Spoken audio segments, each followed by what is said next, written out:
We are now in lesson number 12.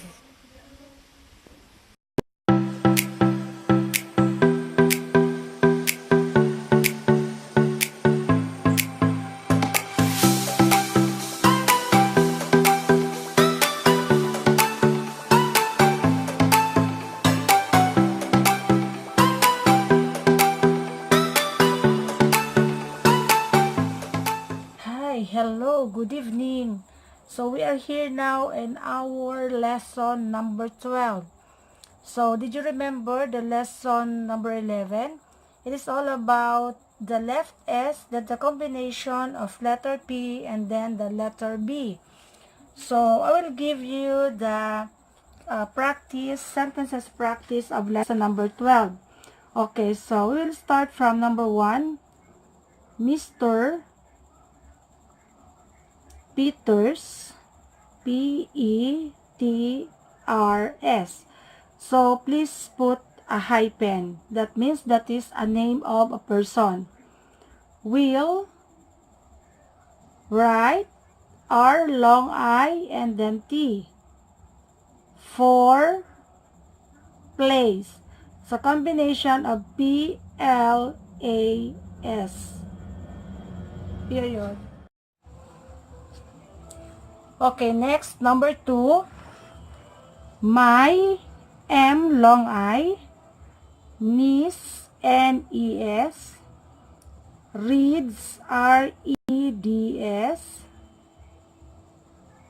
it, a, slow, pace, period. Number 3. I have pride, P-R long I-D, in our room, R-O-M, period. I will read Mary's, M-A-R-E-S, Mary's with capitalization. Brief, B-R-E-F, at home, period. Please leave, L-E-V, it in my library, library, L long I B R R E, library, period. Okay, number 5. Our sales in our Reno store. Remember, Reno store, that is a name, so please put a hyphen for capitalization.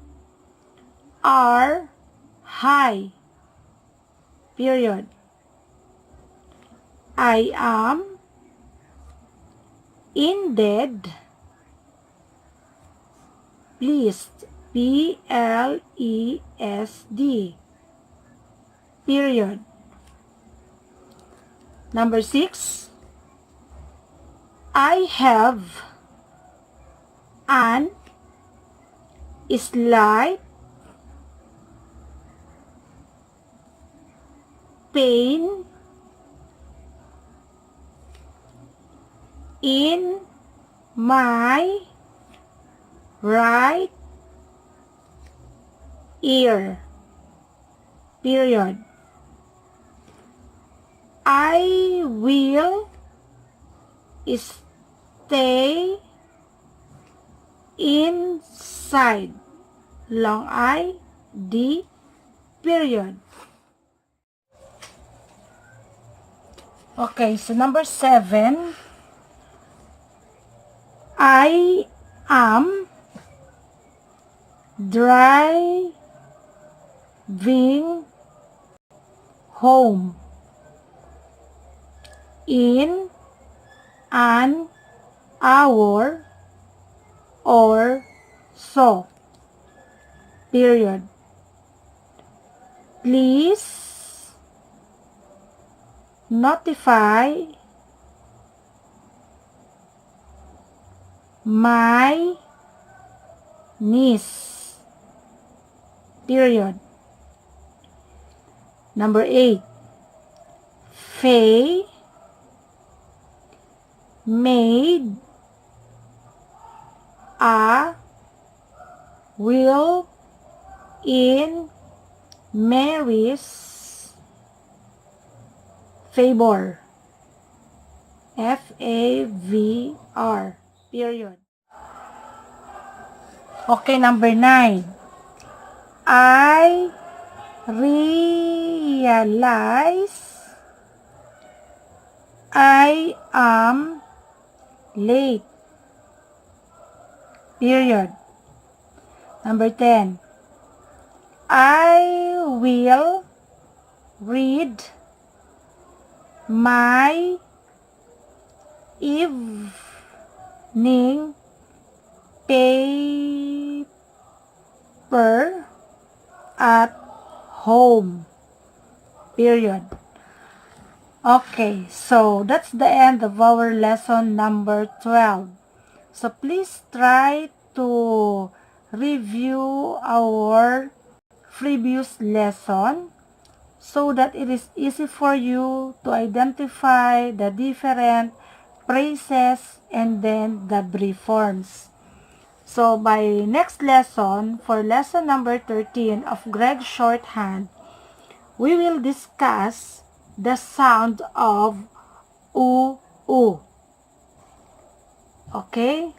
So, as I said, you always review, practice in writing the shorthand. So, thank you and have a nice day.